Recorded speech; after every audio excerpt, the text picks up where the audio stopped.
นี่ละพ่อแม่เอ๋ยการเดินทางไกลบ้านขี่ยนต์ยา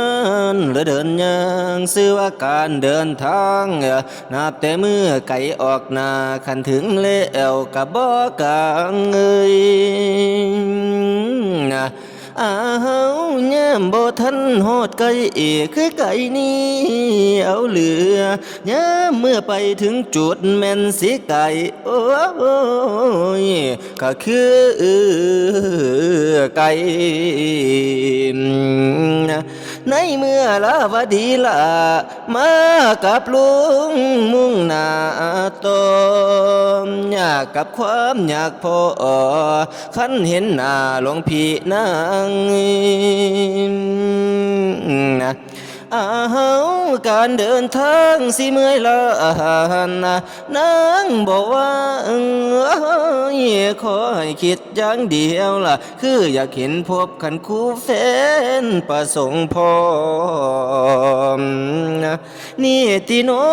นี่ตินี่นี่ติโนเพิ่นสอนเว้า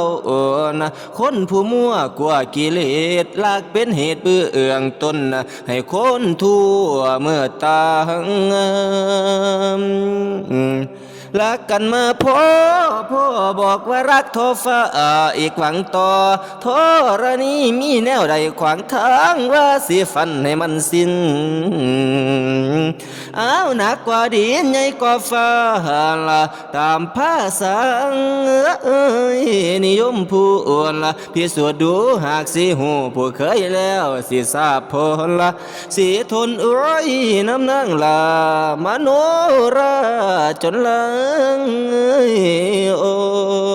ละขามยาน้ำดงดอนผู้เขาขวงกันตั้งกันหลายคันกะค่อยบื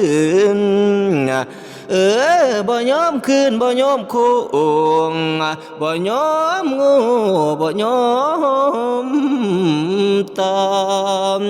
ลาวดีน้องสาวกะบ่คิดโยดพ่อบ่เห็นหน้า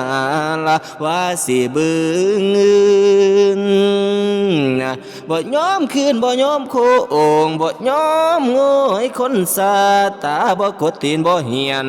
ยังบ่มีอันเชียบมาลาเงียนแม่นสิทุกข์ยากให้กะสิพาอุปสรรคดอกหลวงเพียงโอ้ยถ้าบ่สมหมายมักสิบ่คืนโง่โคง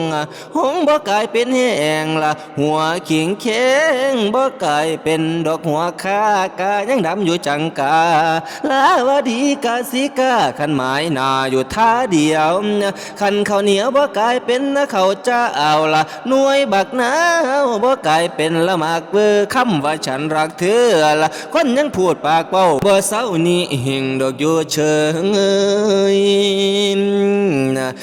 ไหมกับเพื่อยบ่กลายเป็นไหมโนอ้อยบักหอยหน้าบ่กลายเป็นละบักหอยควงสิให้ลืมให้ลุงอย่าหวังลืมทอกก่อยสิน้ำก้นอยู่บ่ทองบ่เห็นห้อยบ่เห็นสนละบ่เห็นคนบ่เห็นหัวละสิหมบตายจังขอนสินอนตายจังแค่บ่แวะวึ่งเลียกายคิดบ่น้อแล้วอายสายผู้หลงลักสิรู้จักไหมว่าพระนางสิตามตื่มพี่เลือหมดแล้วคือมันแก้วอยู่พ้นหลวงพี่เอ้ยป้าบักเขืออยู่พ้นนั่นละป้าบักพริกอยู่ให้ฝ่ายบ่หมายจำดอกป้นปานโอ้ยเอาขออยู่หน้าไปเพียงสั่นละความกระสันได้โอ้ยแล้วว่าดีคิดโนดเบาละปากระเมอบนเพื่อแต่น้ำก่อนตอนสนิมว่าหลวงพี่เอ้ยหลวงพี่ละผมบ่มีสง่ามคงละเบิ่งทางเทิงผัดแม่นจ้องขันทางไตแม่นผ้าเหลืองแล้วละนะหลวงพี่โอ้